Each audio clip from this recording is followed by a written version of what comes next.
welcome back to 97CO Sports. We got a very special show today. We have Dan here today. He used to be my boss. He's a Jersey fan. Wearing that nasty Jersey crap. Anyway, so this may be a longer video. Dan was texting me yesterday saying he's got like 2 hours of content. We'll try not to make it. I pared it down. It's not 2 hours. I got rid of a lot of the rabbit holes. So, so just a quick shout out before we actually get started. Guys, look up. My sister's got her own baking stuff. Heather's Homemade Baking. It's really good. Look her up on Facebook. If you enjoy MMA, we have the Golden Fights MMA gym. They also own Cage Wars down in Grand Junction. Their next meet is the January 25th. So get tickets. Pretty good price. Go ahead. And last but not least, if you haven't already, hit up gotie.com. Really good ties. I'm actually going to give you a tie. I got like 4. Sweet. So I'm going to give you the orange one. Okay. That'll work. Guys, they're really good ties and they're not badly priced. All right. So as you can tell, Dan is a Jersey fan. You're also an Astros fan. Mm-hmm. Phoenix Suns fan. Phoenix Suns fan. Tampa Bay Buccaneer fan. Yep. And an Auburn fan. Grew up all over, so. Well, go ahead, Dan. Tell us all about yourself. Well, I mean, I'm an avid sports fan. You know, as Caleb alluded to, my interests are all over the country. I grew up in the Air Force, so my favorite teams, as painful as it is to root for them sometimes because they're terrible 8 or 9 out of 10 years, they just have sentimental value for me. So I grew up diehard Devils fan, diehard Astros fan, Bucks fan, Auburn Tigers fan. I went to Auburn for a year before I joined the Air Force, so just interests all over. And it is a painful cheering for so many mediocre teams, but you know what? It just shows that I'm not a bandwagoner. You know, I ride out the low points, and I've got a Super Bowl, a couple Stanley Cups, and a World Series to hang on to. So, you know, you got more than I do. Oh yeah. I've got 2 Stanley Cups. Mm-hmm. Yeah, I got 2 Stanley Cups. Yeah. Yeah. I mean, Carolina don't have nothing. The Rockies don't have nothing. Nuggets don't have anything. Suns don't have anything. They haven't been good since 7 seconds or less.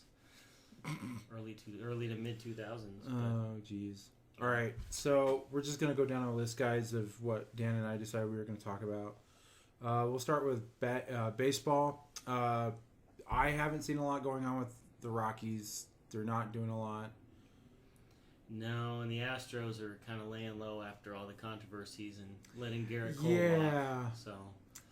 So actually we can go right into that instead of the other one. So Houston on stealing signs. You know, it makes me sad because, you know, it's this is going to sound bad. It's not that they were doing it, it's that they got caught. Because if you think about the Red Sox back in 2017, they had they got caught doing the same thing. Over the history of the sport from 1886 onward, there have been 19 instances of teams getting caught stealing signs. And I think it was just due to the fact that the Astros were so terrible for so long. You know, they had 3 seasons where they had 100 losses or more. And then they just flipped it around and had 101 wins in 2017, which is when supposedly they were stealing signs. 2018, they got knocked out. This year they had 103 wins. And so it's just easy to beat up on them because it's the Astros, you know. I'm sure the Yankees are probably doing it. I'm sure the Dodgers are probably doing it. Well, and they guarantee, like, any team's doing it. The trick is not to get caught. Yeah, and I mean, it's maybe... I think what makes it worse is the whole thing with the assistant general manager, and his name escapes me because he's not important because he's not on the Astros anymore. But going after that female reporter about, I'm so glad we have Osuna on our team. I mean, you had that, then you had the sign stealing, then you had all the annoying Astros bandwagon fans that were coming out of the woodwork Which I might add, it was probably one of the most exciting World Series in a while. I actually really, really enjoyed that series. Yeah, and I'm glad it wasn't the Dodgers. I had a buddy that texted me after the Astros lost Game 7 and was like, "How about them apples?" And it was like, man, the Nationals have never won it, even going back to when they were at the Expos. So I'm okay with giving a World Series win, being a World Series runner up to a team that's never won it. So, but I mean, stealing signs it's happening. It's kind of like the pine tar and, the steroid era. It happens. This is probably just going to be the technology era, and it makes me sad, but at the same time, I mean, they were using a trash can, and they were banging on a trash can, and I mean, I guarantee you other teams have their own little ways of doing it. It just, John Boy, who's a Yankees fan, kind of broke this and just cracked it wide open, but... I do have to say, I would rather... When we were watching that series at work, actually, we were going nuts because I was personally going nuts because, just like you said, the Nationals had never won it, and it was nice to see that. But it was a better thing for me because Bryce Harper wasn't playing for him, and that just made my day when I'm like, "Ha ha! You went to the wrong team." Yep. So, yeah. Yeah, and it's unfortunate.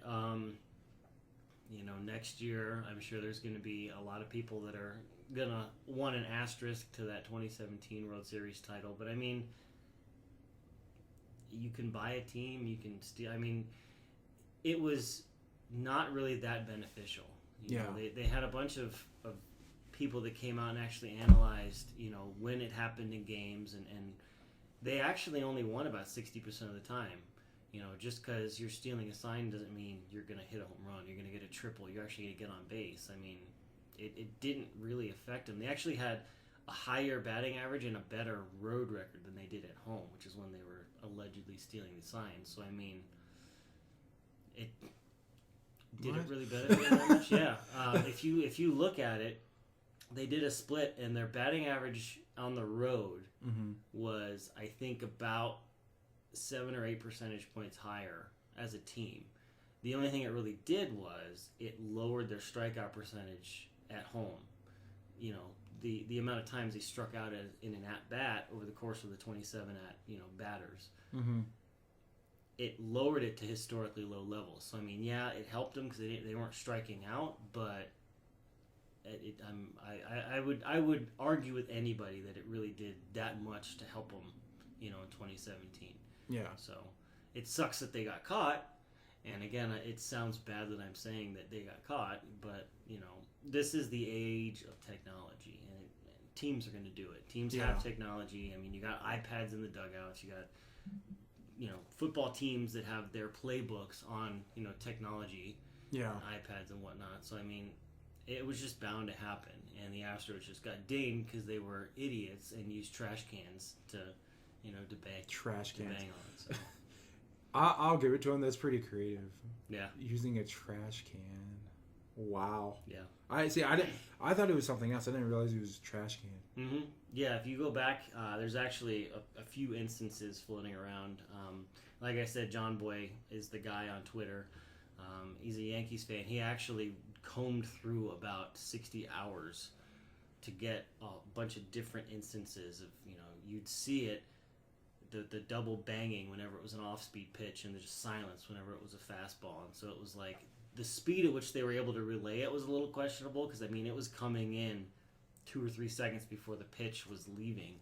But it was actually quite impressive how they were able to time everything up. But, yeah, it was a trash can or it was the side rail of the dugout. They were just it was just a simple, audible thing that the batter could hear.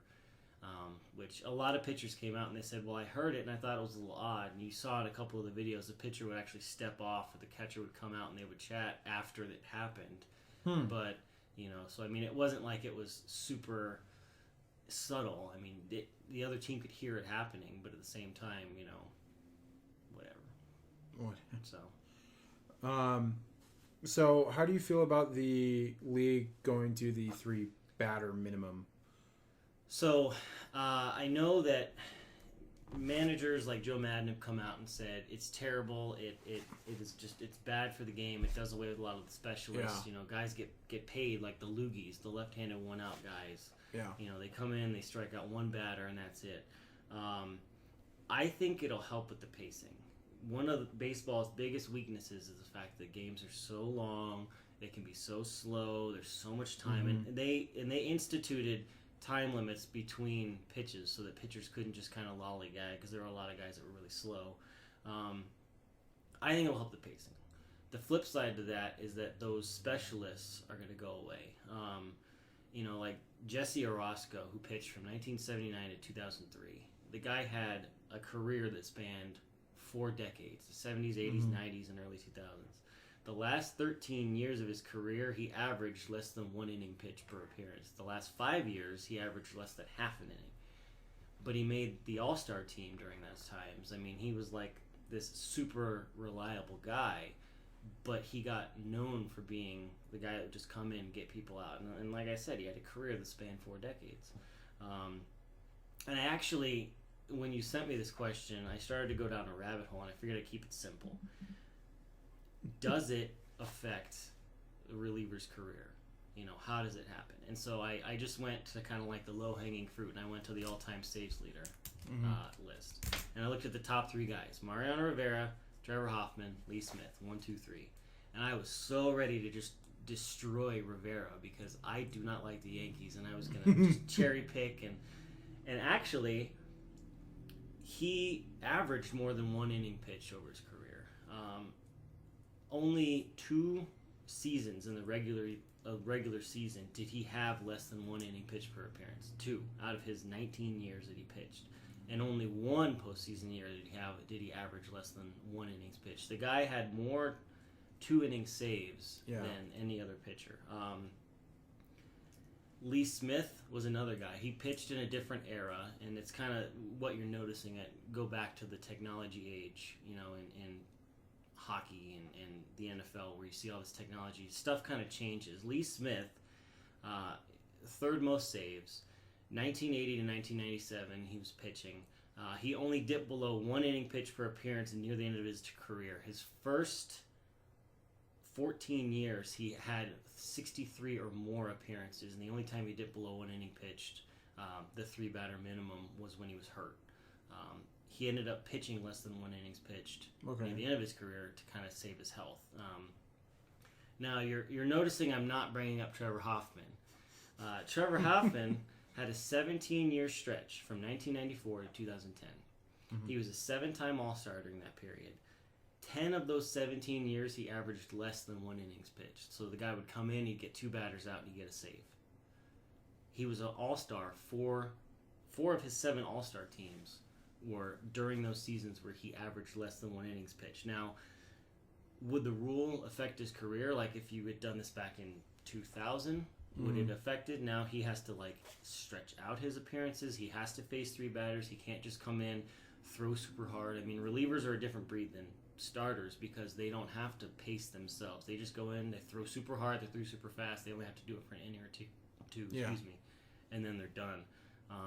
So you got 2 guys that, cool. Rivera, I mean, the guy was amazing.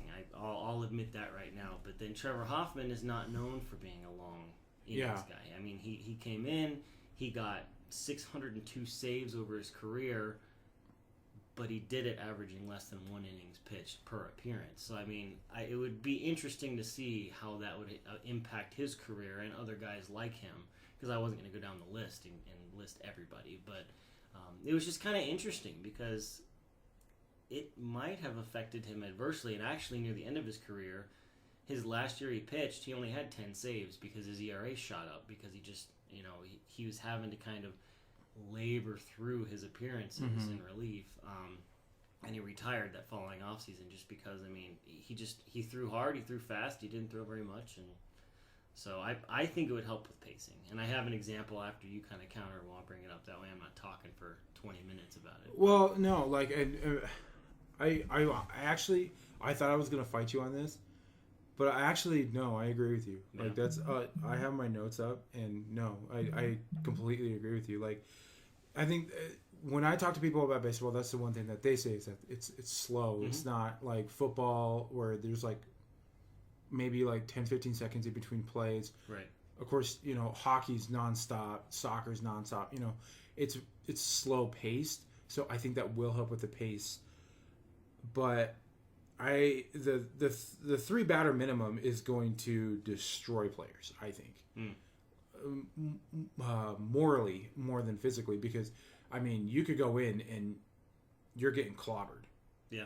And who knows? By that 3rd batter, you could have given up a 3-run homer, and then you have to stay in even after like 2 batters, and you've given up ridiculous numbers. Yeah. So I can see it. I think it's good and bad. That's why I'm saying I think I'm gonna agree with you on this one because it's gonna, yeah. Well, and just driving the pacing point home, and I cherry picked this just because it doesn't happen all the time, but there is a lot of this in quite a few baseball games. Last year on the 23rd of July, the Angels and White Sox were playing. In the bottom of the 8th, the White Sox used 4 pitchers, and the half an inning lasted 17 minutes and 24 seconds. 4 pitchers for 3 outs. 7 minutes and 2 seconds of baseball time. 10 minutes and 22 seconds of non-baseball time, including the commercial breaks, relievers warming up, and the White Sox manager, Rick Renteria, walked to and from the mound 3 times. 10 minutes and 22 seconds of non-baseball time. I went to a Rockies game at the end of the season last season against the Padres, and Bud Black cycled about 3 pitchers in 1 inning. Yep. And it drug it out. Yep. And of course, I don't mind being at the stadium because I like being at Coors. I like being at any game, but still, that's like, all right, like I'm kind of getting tired. I'm ready to go home. Yep. Like, so, yeah, I completely agree. I think it will help the pace. So, yeah, I'm gonna agree with you on that one. And by the way, if people don't know, Dan's when he asked to be on here was like, I could be Skip Bayless and he'd be Shannon Sharp and we'd just argue. Yeah, and I mean, I can have some controversial opinions, but I think it stinks because it would do away with a lot of those specialist guys. Those guys that come in, they throw the 3/4 arm delivery, the submariner pitchers. They come in, they get out. All left-handed batter because they're way less common. Mm-hmm. But I think it'll help guys in the long run because, you don't have as much strategy now. You don't have that one specialist guy. Maybe you carry less pitchers on the 40-man roster on the 25-man playoff. You have more batters. Now you have more batters for that specialist role. Mm-hmm.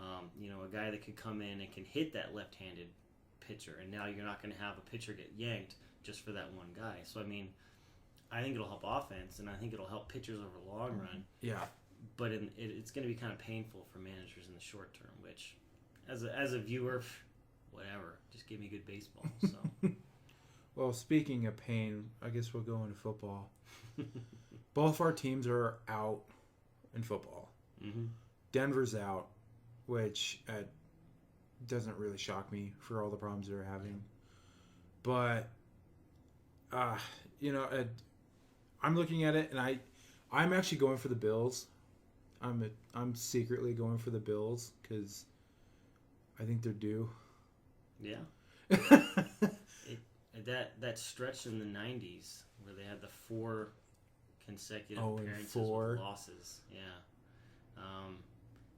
And that's actually a good segue into Super Bowl predictions. Yeah. I mean, you brought it up. Who do you think is going to be in who would you like to see in the Super Bowl? I would love to see the Bills. I would love to see the Bills in there. And then, there was an AFC team that kind of threw me off. And I can't remember who it was now because I'm blanking. Because that Best Buy fiasco. Yeah, it happens. Well, and that's a good pick. Thinking logically, I think it's going to be the Ravens and Saints. I would be okay with that. Yeah, I honestly think that's going to be the Super Bowl. The Patriots are carrying a couple losses, but the Ravens made them look stupid, and it made me very giddy. If I could pick everybody. yeah, I think most people outside of New England. If I could pick one matchup, though, I want to see the Ravens and Seahawks, simply because this whole Lamar Jackson, Russell Wilson MVP debate. I mean, obviously it's going to get picked before the Super Bowl, so Yeah. you know, and it's going to be Lamar Jackson. I mean, he's like Michael Vick on steroids. He's really good. Yeah. But it would kind of put that debate to rest if Wilson could come in and lead the Seahawks. Now the trade-off to that is you have two really good defenses, so it could end up being a defensive struggle. But you know, I also put on here I'd like to see the Bills in it as well because I like to root for underdogs. You know, and those guys. So I remembered what team. Yeah. The Vikings. Yeah. I think I would enjoy because like when I think of the Bills and the Vikings, it's not normally the teams that are in. It's true. But Like- both of them were 0-4 in Super Bowls. So Somebody needs to win. yeah. You can't tie. Yeah, you So- can't tie in the Super Bowl, so somebody needs to win. So I'm a Josh Allen fan. Mhm. So granted, yes, he played for Wyoming, but I still like him, and I like the fact that he was an underdog. Yeah. Because there was a lot of people that were saying like he's not accurate. You know, he's not that good. He did what he's doing in Buffalo is, I think, amazing. Mhm. He had one season where it's kind of, you know, they weren't sure, but they gave him that one season to work on his accuracy, and it's paying off. Yeah. So I think that's probably my number one why I want to see the Bills do it, because Josh Allen I think deserves it, and that team deserves it. Mm. The Vikings, for me, I picked the Vikings because it like you said, they're 0-4 as well. They're not a team that usually goes. Because I mean, if we're back to like, that's my hope, but I can actually see it being like a Patriots Saints Super Bowl. Yeah. I mean, that's one thing the Patriots do better than anybody else is they adapt and they overcome. They kind of plan. It's kind of why Patrick Mahomes destroyed the AFC last year, and then when they faced the Patriots, just completely shut them down. I mean, he was really good, and then he looked like a completely different player because the Patriots were able to game plan for him in the playoffs. Well, yeah, they're videotaping. Yeah, and we'll get to that. we'll get to that. Like, I figured I was hoping you were going to go to that, right? So that would segue right into Mhm. it of the tape gate part due. I mean, it's like it's another NFL year, another Patriots story coming out about how, you know, they deflated balls or they were videotaping or they were videotaping again, and it's like, And then you the know, owner's getting busted for a prostitution ring. yeah, and I mean it's been going on so long, I don't think anybody's surprised. The thing that's kind of sad is that they got caught doing it during the Bengals game the week before they faced them. I mean, who has to tape the Bengals? I mean, It's the Bengals. It's the Bengals. Like, I think they had one win. No, they didn't even have a win at that point. I think they ended up winning after they faced the Patriots. I mean, it's the Bengals, and they were taping personnel changes on the sideline. Like, do you know who's on the Bengals? None of them are that good. I mean, why? So it's like, give me a break, guys. Well, and it's like, for me, like, they videotape or they deflate the balls when they don't need to. Mhm. Like against Indianapolis. Like, you really didn't need to do that. Right. Because they walloped Indianapolis when they did that. So I'm like, did you really find it necessary to do it? Yeah. You know, I was gonna ask you because I've brought it up a couple times of, you know, the story behind it is the Carolina Panthers old owner, the ex-owner, made a sexist comment to an employee. She got upset, and she made a complaint, and he was forced by the other owners to give up the team. So my question to you is, do you think Robert Kraft, after the cheating that's been going on and the prostitution stuff, do you think he should have to give up the team? If he doesn't give up Belichick, yeah. I mean, to me, they go hand in hand.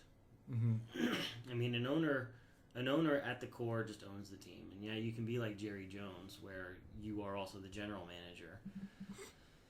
But I mean, if he doesn't come out and do something drastic, like get rid of Belichick, who no knock against him, but I mean, I'd kind of like to see him gone just because it's one of those like, oh, we didn't think we'd get caught. Oh, we didn't think it was that bad.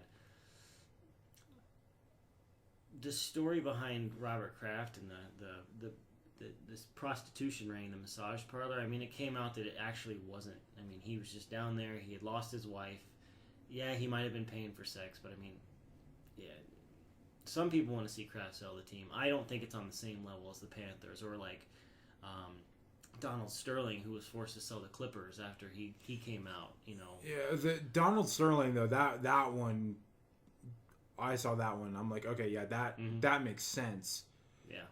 But, it ended up being good for the club because look at what Steve Ballmer's done. I mean, they were supposed to be like the top team in the West this year, but I don't see Robert Kraft selling the team as being good or bad. I mean, the Patriots are the Patriots, and as long as Belichick and Brady as long as Belichick is there, this is the first year that Tom Brady has looked mortal in a long time, and I just think it's because he's getting up there in age. Their offensive weapons aren't really what they used to be. But Kraft selling the team, I think that would just kind of be like a spiteful thing. Like, wow, I mean, you got to rub and tug. You got to sell the team. I mean, it kind of came out that he wasn't a part of that process. He was unaware of it. But the cheating is really like, you got to do something about it. Well, yeah, to me, this is when the NFL needs to step in and be like, okay, you guys have been caught multiple times. And in my last video, I suggested the college death roll or the death sentence. Like what's happening in Missouri right now. Yeah, and it happened to Penn State. It happened to SMU back in the 80s, So I think the NFL should adapt something like that where if you get caught more than once, you should get some kind of major punishment because, I mean, $250,000 to these teams. They make that in like the first hour they open the gates at the stadium. Yeah, and their broadcasting rights. I mean, they're earning so much money. Yeah, so revenue sharing. A fine to me isn't gonna change anything. I think if you're really gonna do it, and you're really gonna come down on teams, that's why I think you should have to do it. Yeah. So, either way, I want to see the Patriots pay for what they've done, and I just because I'm sick and tired of seeing them. Oh, I know. I think that's the general consensus is people want bad things to happen to the Patriots because they're the Patriots. Like I get tired of hearing about them. I get tired of seeing them, and I'm an NFC fan, but I mean, until there's some sort of punishment that's actually fits the crime, it's not going to deter them from doing anything because they'll just find something out. Like I said, it's the Patriots. They know how to adapt and game plan, and that's all they're going to do is they're going to adapt and game plan. So next time their documentary crew just won't get caught, or they'll do it a lot more, inconspicuously. So cell phone cam. Yeah, something. Anything to get an advantage. Maybe they'll put cameras in trash cans, and then the Astros will come and bang. Well, maybe they'll improve. Yeah. So maybe they'll get their perfect season. Hope not. So that'll kind of segue us into what you actually told me you want to talk about, and that's the Suns being. Because I didn't get a chance to actually look at it because I kind of passed out last night looking it up. So I know the last couple of years they haven't been good. I know that for a fact. Right. And I think they're doing way better, aren't they? The Suns? Yes. So last year at this point, the Suns were 4-20. Ooh. This year they're 11-18. So there's some serious improvement there. They're actually middle of the pack in terms of offensive. In fact, I was looking it up because the Suns and Nuggets play each other on Monday. I would go, but I have to work. The 11th win for the Suns last year came on January 12th. So, I mean, a full almost month later. They're currently on a 6-game losing streak. Because, I mean, it's really hard to turn a team around that quickly. You have DeAndre Ayton, the number 1 pick last year. You got Devin Booker. He's not having to shoulder everything because you got Ricky Rubio that came in. They're actually leading the league in assists, team assists. So there's promise there, but I just find it funny that the Suns blow out their opponent in the first game of the season, and DeAndre Ayton gets a 25-game suspension, and it's unappealable, I might add. So it's not like he could play or he could try to get it reduced. He just had a 25-game suspension. What was it for?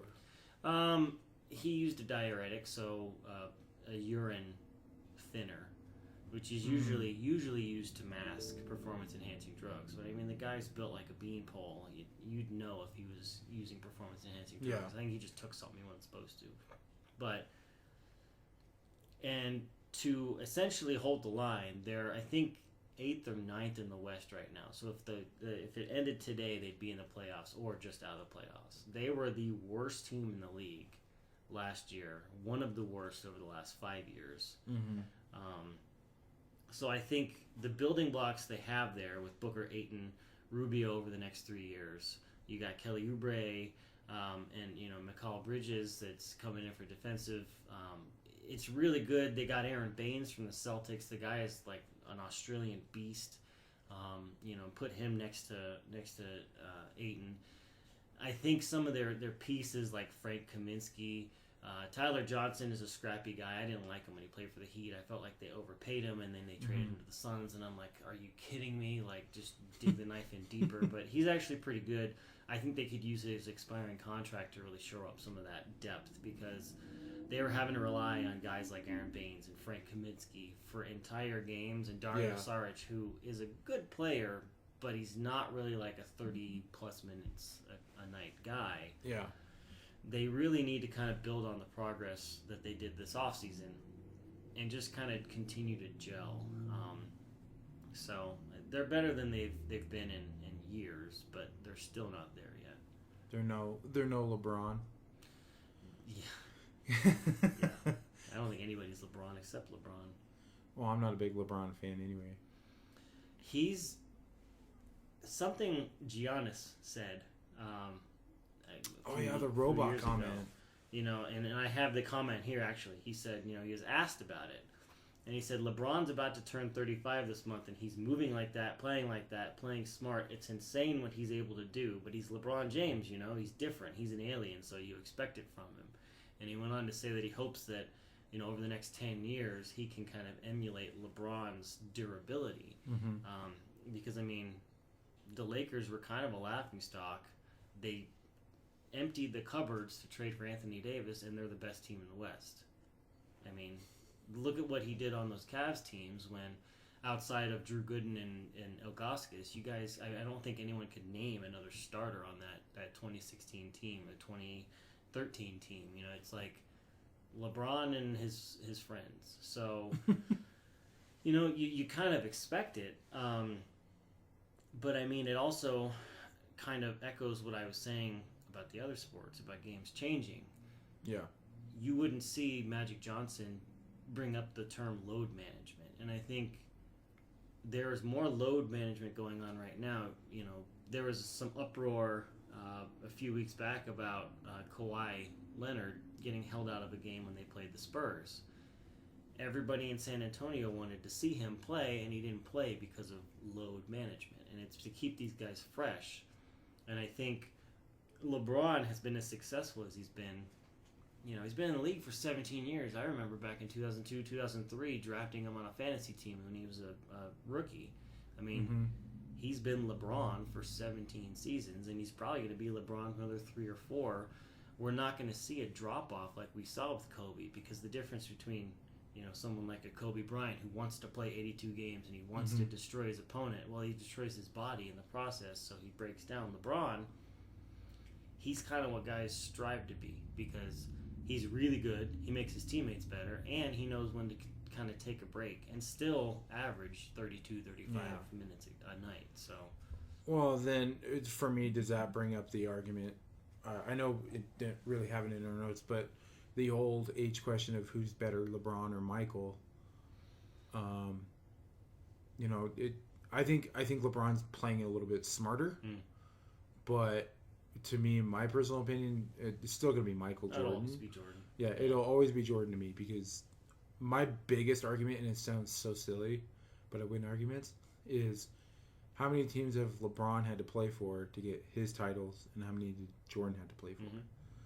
Well, it was a different era too. I mean, yeah, you know, you got these Super Friends League nowadays where you get 2 or 3 of your buddies, the Banana Boat crew they talk about, where they were going to have Chris Paul and Carmelo join Dwayne Wade and LeBron. Jordan didn't have that. He was on the Bulls. He stayed on the Bulls. He went to the Wizards, but a lot of people just pretend like that never happened. But I mean, he had the Bulls. He had Scottie Pippen, who was sneaky good. I remember watching those Bulls going, yeah, it's Jordan and his team. But I mean, they had Steve Kerr, who, surprise, surprise, built the Warriors. They had Tony Kukoc. They had Scottie Pippen. They had, Horace Grant. I mean, these guys that were just glue. LeBron had those guys, but they weren't on the same level. And it took him going to Miami, playing with Dwayne Wade, Chris Bosh, Udonis Haslem, those guys. It took him having to do that to get over that hump. And then he went right back to Cleveland, essentially had the same crew and did it again. But, Jordan is Jordan. You don't mess with Jordan. Yeah, and I mean, there's not going to be anybody like Jordan.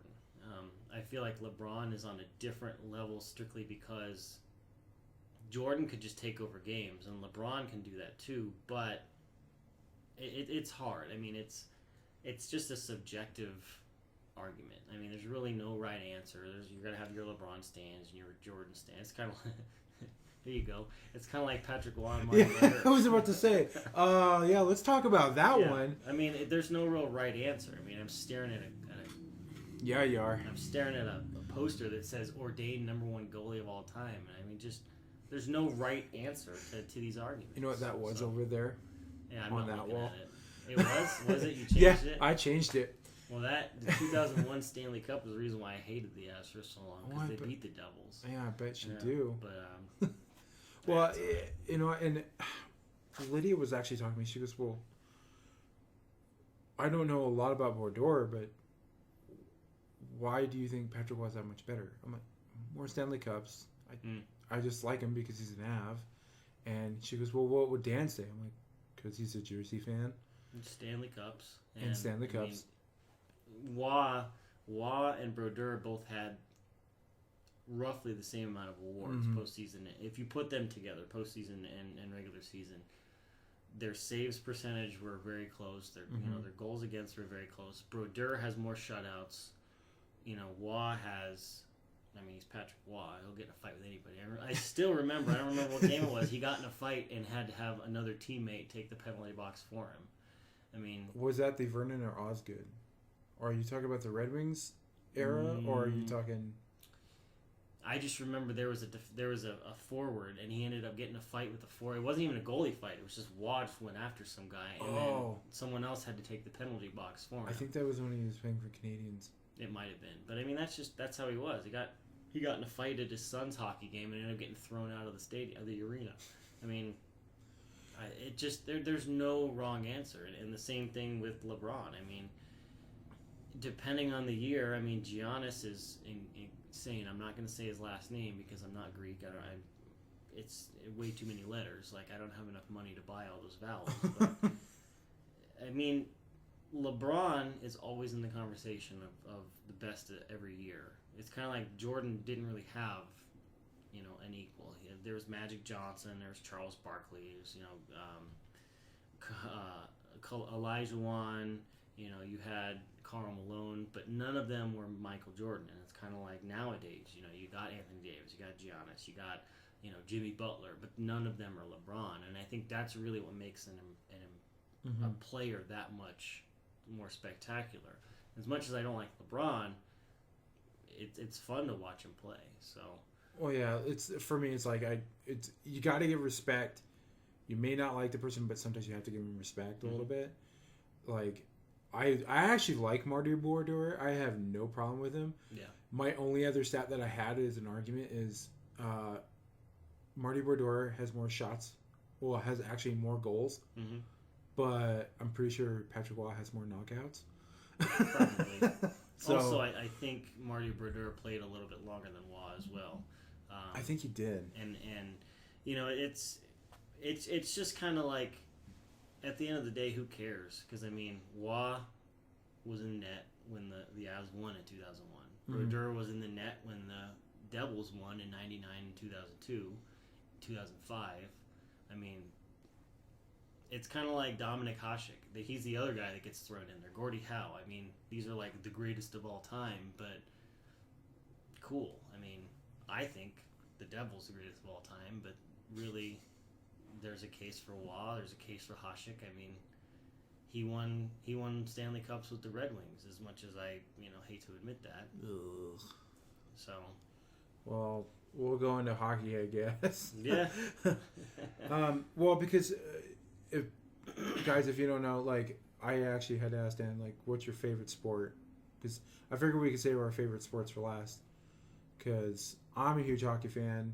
I love hockey. I love hockey. I love hockey. Hockey and football, but as long as I can understand the rules, I love sports. I'll watch rugby sevens. I'll watch cricket. I mean, I'm a diehard curling fan. Yeah, curling is fun to watch too. Water polo. I played water polo in high school. I'll watch that all day long. But hockey is just, there's something about hockey that it's just so much better. I think it's just the fast pace, and I don't know. I like the fast pace, the more grit feel. Mm-hmm. And like the NFL used to have that, but they don't have that so much anymore. No. But it's still like that gritty, like fast paced, heavy hitting kind of sport that I grew up with. That my mom impounded into me. Like it's sports, it's gonna hurt. Yeah. You're gonna lose teeth. You're gonna get in a fight. You're gonna when you're rounding second, you're gonna take a dive. Yeah. Even in adult men's softball. Yeah. Sometimes you lay it out on the line. It happens almost every night in hockey games. Mm-hmm. So you're a Devils fan. So how did you feel about the Taylor Hall trade? I mean, at the end of the day, it had to happen. Mm-hmm. I mean, it was evident he wasn't going to sign long term with the Devils, especially the way they came out and just stumbled out of the gates. I think they lost. They were winless in their first 12 games.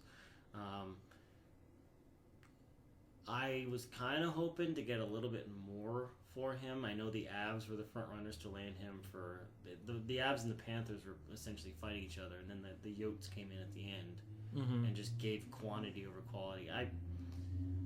The fact that Ray Shero, the Devils GM, was able to get the package he got. Kevin Ball is kind of like the centerpiece. Mm-hmm. He's a 6'6", 230-pound defensive-minded defenseman, and that, I mean, we don't have that. I think our biggest defenseman is PK Subban. He's 6 feet, 200 pounds, 198 pounds. I mean, he's a really good defenseman, but he's paired with Andy Green, who's 5'10" and 175 pounds soaking wet. So to get a guy like Kevin Ball, now you can develop him. And then I don't remember the other two prospects, but they got a first-round pick next year.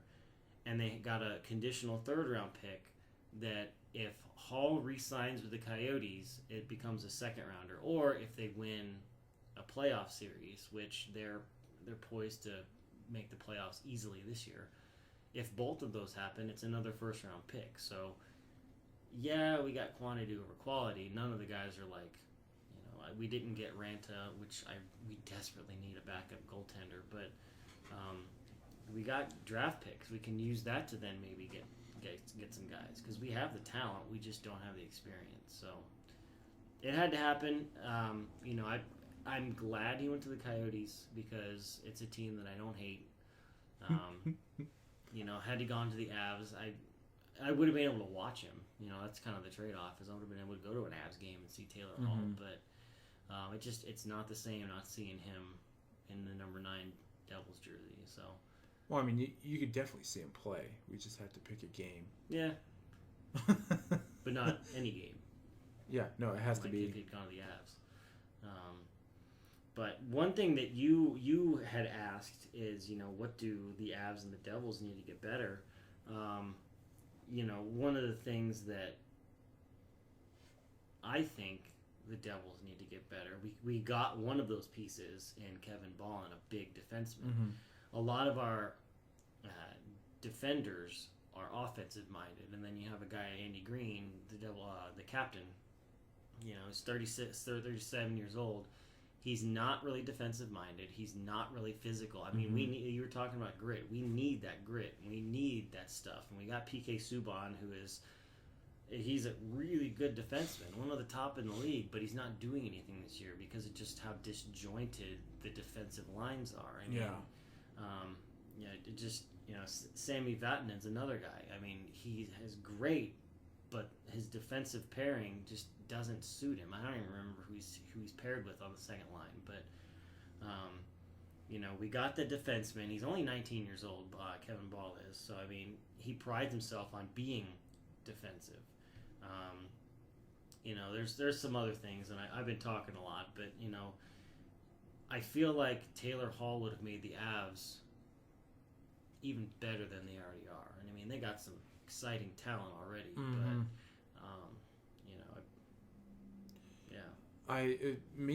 what happened last night against Chicago, and it's been happening the last couple games, maybe a little bit more. The Avs are getting a pretty good lead, and then they're giving it up. So I think we definitely need more defense. But the biggest thing also is I'm a huge fan of Zadorov.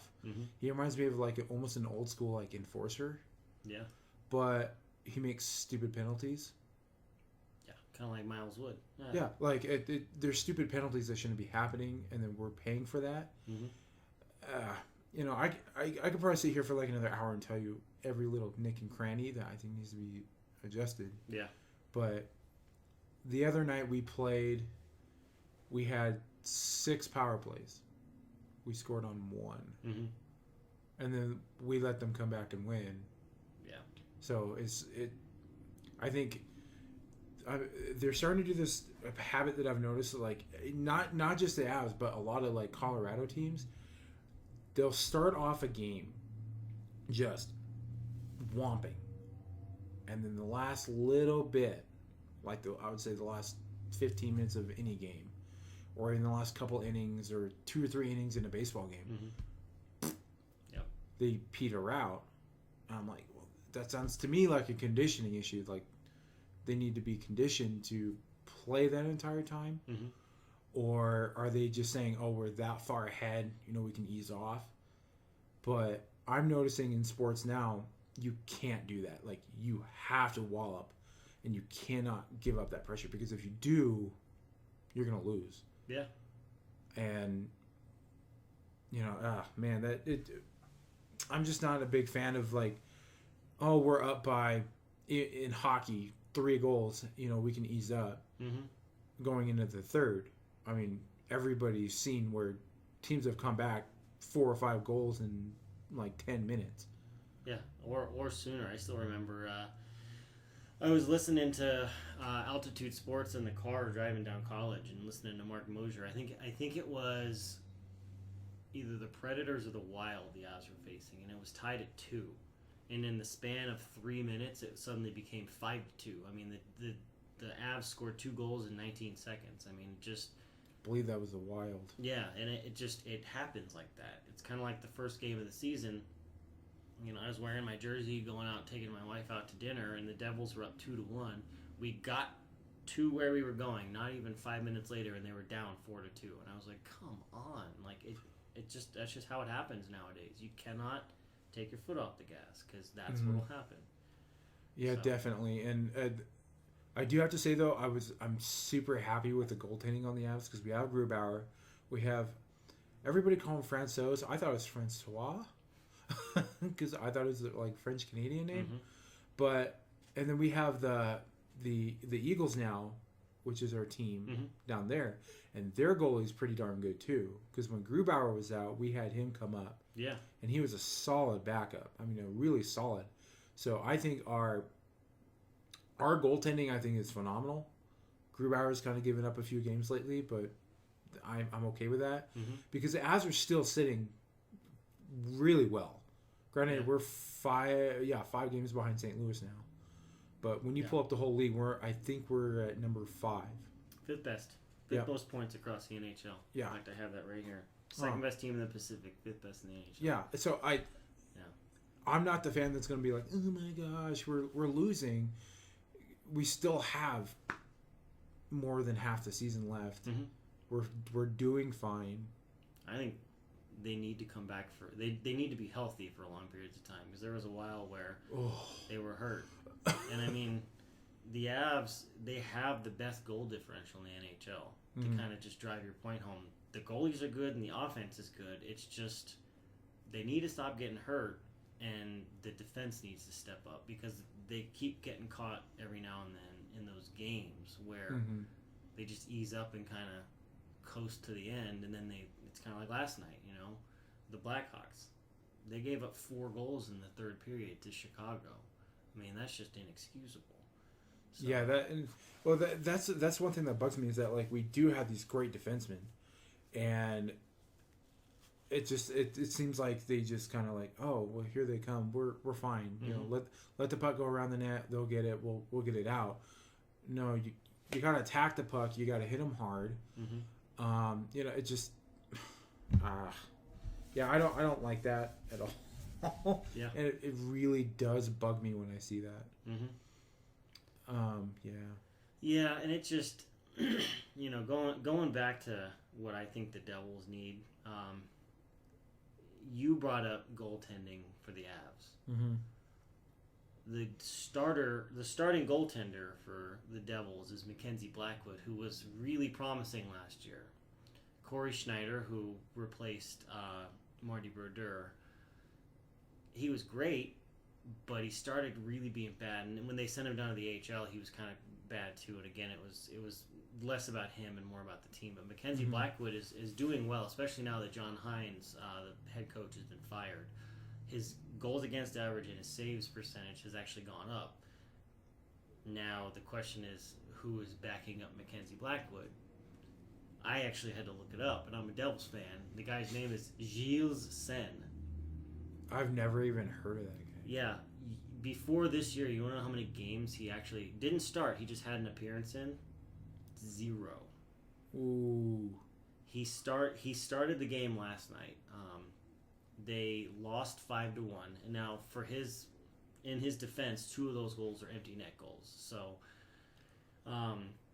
he's got 4 goals against in 72 minutes, so it's like a 3.42 goals against average. He's got a 90% save percent. But I mean, it's like the guy has no experience. I couldn't find anything out about him. He was a 5th round pick in 2017 by the Devils. Like, no fanfare. I don't even know who the guy is. Like, so.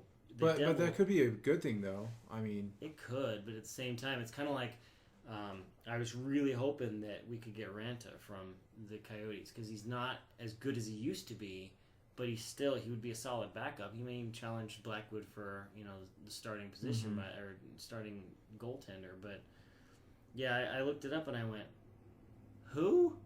Like, I know the Devils backwards and forwards, but I didn't know who this guy was. And I mean, he's 23 years old.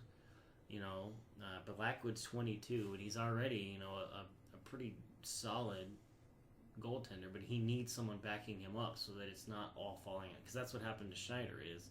It was all falling on him. And yeah, we had Keith Kincaid, but I mean, when you rely on one goalie, you're gonna have a really hard time. Because again, kind of the theme of the show, hockey now is not hockey then, where you had Dominic Hasek, Patrick Waugh, Marty Brodeur, who was the guy that played for the Coyotes and the Lightning and the Panthers? Oh, Kavi Bulin, Nikolai.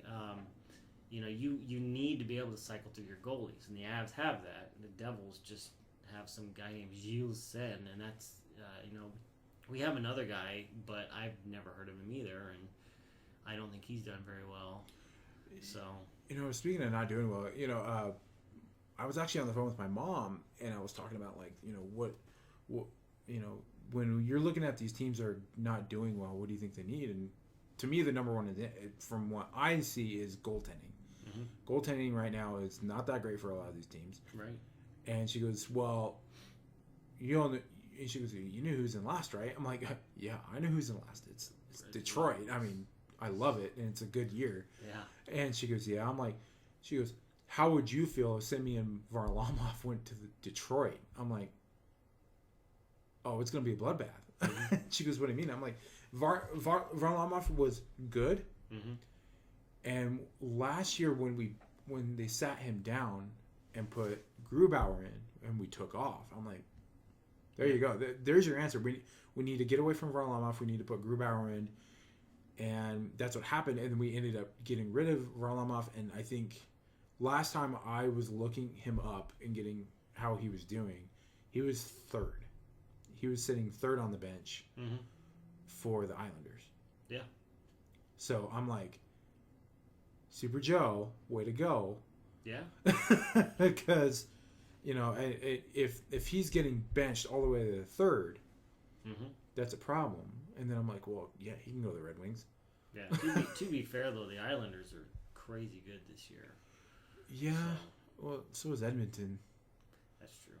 Edmonton. Oof. They're Edmonton this year is like Calgary for me last year. Yeah. They're kind of holy crap out of nowhere. So, yeah. You got anything else? Any other notes? Any other? No. Oh yeah. We'll go back to football one because I. Oh okay. Yeah. I just want to make fun of another team. Yeah. Since I'm you told me about Bucks this one. fan. Yeah, I'm a Bucks fan, but my wife's a Seahawks fan. So last night the Rams and Niners played each other, and the Niners beat the Rams, which effectively knocked them out of the playoffs. So if you think about it, 2 years ago, the Rams went 13-3, I think. Yeah. You know, and they faltered in the playoffs and ended up not making the Super Bowl. But I mean, they took the league by storm, and Sean McVay. I mean, if you peed in the urinal next to Sean McVay, a team would consider you for their head coaching position just because of that's how Sean McVay was. If you think about it now, they traded for Jalen Ramsey, 2 first-round picks. They gave Jared Goff that massive contract, $120 million or something like that. You've got Todd Gurley, who has arthritic knees at the age of 30. I mean, Jalen Ramsey, you got to pay the guy because you gave up 2 first-round picks, but you got money invested in Gurley, you got money invested in Jared Goff. You have this new stadium getting built that you're going to share with the Chargers, which is like $2.3 billion over budget. Yikes. Like, it makes me kind of glad I'm not a Rams fan. Not only that, but they can't draw a crowd. I mean, the Raiders are more LA than the Rams or Chargers, so. Yeah, well, we were talking about this right before we started, and I just think it's silly to have 2 NFL teams in one city. Right. Like, that to me is just ridiculous. So... And we were kind of making fun of it. It was like, okay, who's going to go to Oakland? Yeah. I mean, who's really going to go play in Oakland? And I think you said the Chargers. Well, yeah, and I mean, it's just because they should have never left San Diego. I mean, no, they shouldn't have. The 3-hour difference between San Diego and LA. They're playing in a soccer stadium right now where they're waiting for the SoHi Stadium to finish getting built. I mean, that stadium seats 30,000 fans, and 60% of them are the opposing team every week. I mean, they go there, and there's more Raiders fans there. There's more Broncos fans. There's more. I mean, that's just how it is. LA just does not draw people since the Raiders left. I mean, they're a USC. They're a Laker town. They're Kings. I mean, the Kings are more popular there than Chargers. I think every other sport besides football is more popular because, I mean, you got the LA Lakers. Yeah, you got the Clippers, which are now becoming relevant. You have the Kings. You have USC there. You even have UCLA there as well for college. Yeah. I mean, for college basketball, college football's USC. I mean, LA is pretty saturated, and you would think a city of that size could support that many teams, but it's kind of like Florida teams. Tampa Bay Rays went to the playoffs a few years ago, and their stadium was half empty. Number one, Tropicana Field is a dump. I can say that. I went when they were the Devil Rays in '98. It's not a nice place to it's like a prison. But the number of people that are in Florida, the number of people that are in LA that have moved elsewhere, they already have a fandom, or their fandom was from when they were kids. So you have the Raiders and the old school Rams, but the way the Rams went from LA to St. Louis was really kind of douchey. So now they're going from St. Louis to LA. those people aren't going to forget that. I mean, it's hard to build a fan base when you keep moving. Yeah, and people are transplanted to LA from elsewhere in the country. So, it's kind of like me. I live in Colorado. I don't cheer for a single Colorado team because I have my teams already. Mm-hmm. So. Well, that's how I kind of feel. I mean, besides the Carolina Panthers, I root for Colorado teams. Yeah. But I don't get like, I guess I don't get like how Oakland Raider fans can live here. Because it's a tough state to live in if you're a Raider fan. But with the Raiders moving to Vegas is going to get a lot of income, I think, off of Denver Bronco fans and Raider fans. Yeah. Because for being here in Fort Collins, it's a 12-hour drive, I think, to Vegas. It's not very far at all. Or a hop, skip, and a jump on a plane. It's less than that. I remember when I drove from here out to Orange County for a gaming convention. It was 15 hours, so it might not even be 12 hours to Vegas. It might be less than that. We'll say 10. I think it's like 10 to 12. Yeah, it's half a day's drive. Yeah, it's easy to do. And then from Oakland, I don't know how it is from Oakland, but my wife's brother-in-law lives in LA, and they can make it to Vegas in a few hours. Yeah, it doesn't take very long. So, Vegas, I think is. I know it's a little off topic, but I think Vegas may be becoming another big sport city because they have the Knights now, they have the Raiders. I can see them getting a baseball team. Well, and even a basketball team. I mean, Vegas keeps getting threatened from all these other teams that are wanting new arenas. It's like, well, we'll just move the team to Vegas. And it's funny because everyone said a sports team won't survive in Vegas because of just how the city is. I mean, it's Sin City. It's where all the sports books are. I mean, people don't root for sports there. They root for payouts. I mean, and then the Golden Knights show up, and in their first year, the number of Golden Knights fans that I've met it's just baffling because it's like Vegas isn't supposed to support the sports team, and here they are. They have a hockey team in the desert. And it's just unbelievable. Like, even I find myself cheering for the See, and I was about to say, I find myself actually really liking the Knights. Yeah. I don't know if it's because of their goalie. Fleury. Yeah, I actually like McFlurry. Yeah. He's a good goalie. I mean, they did a good job in their expansion draft, which I'm excited to see how Seattle does in their expansion Oh, yeah, that was the other. I forgot to put that on the notes, but I'm super, super excited for that. Because my stepdad and I were actually talking about like expansion teams, and I said, I think Seattle wants one.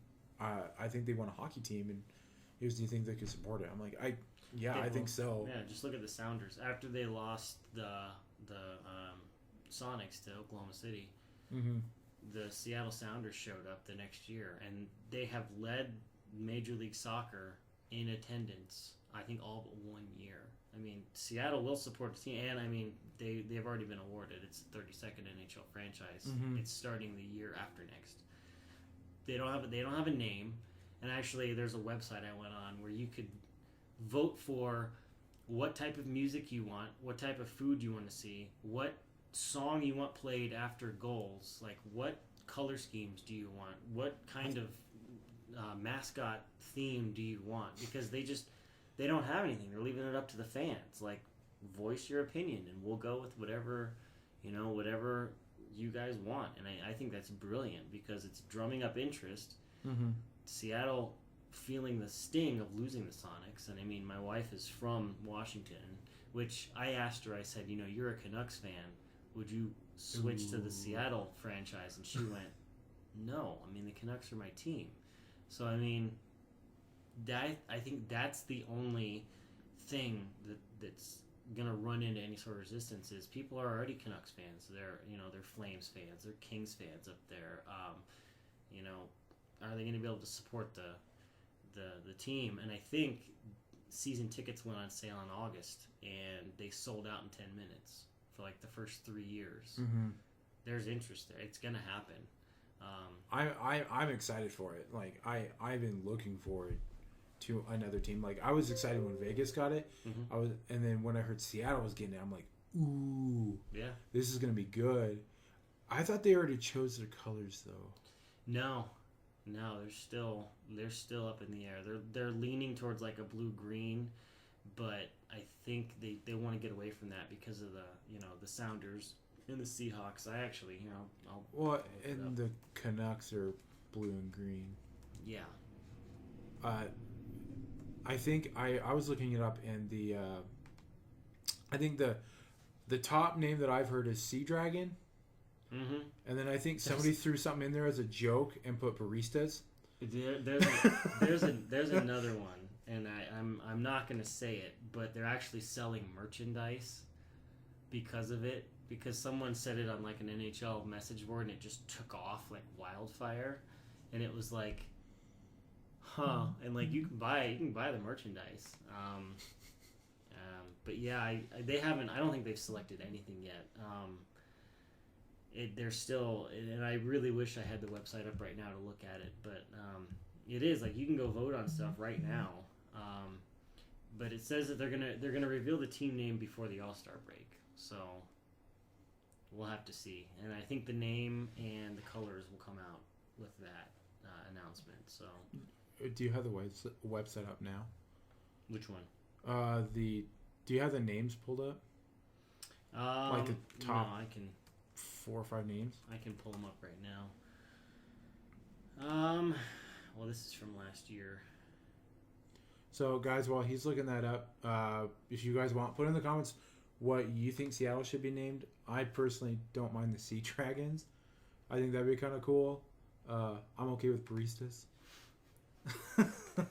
It would be funny. Yeah, there's one that it's never gonna be, but like I said, there's merchandise, and it's the bee pigeons. The they bee pigeons? Well, yeah, it's.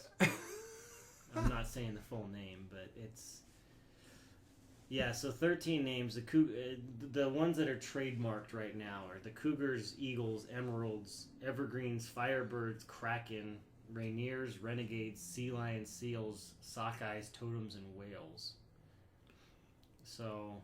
Out of all those, the Evergreen kind of sounds cool. Evergreens sound alright. The Firebirds are kind of cool, but to me, that kind of sounds like a minor league team. Yeah. It's kind of like the Anchorage Aces or the Tacoma Sabercats. I mean, it's like I couldn't. And plus, with the Calgary being so close by, being the Flames. Yeah, being the see, that's what Firebirds, I would think too. But And I don't think the Eagles would work either. I heard the Totems were really taken. They were kind of like gaining traction, but yeah, it's going to be interesting to see. And I don't have the website up, but I actually voted on it. Couple months ago, where it was like, what type of food would you like? What type of, and it was like, I think what was leading after the team scores a goal at home, it was going to be like the foghorns from the Fairies. They're going to play that as like a goal scoring. So I mean, it was, yeah.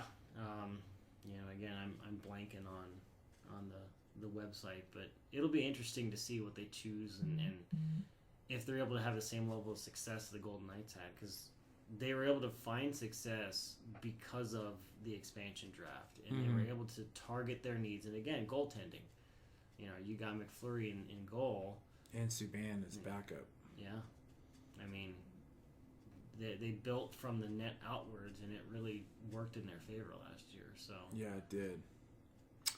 it did. Well, I think that's it. All right, guys. I know it's a little long. We're almost at an hour and 10 minutes. Perfect. So that'll I might have to trim some, but That's all right. Thanks, guys. Thanks for tuning in. I'm hoping to hopefully Dan will come back and do another one. Anytime.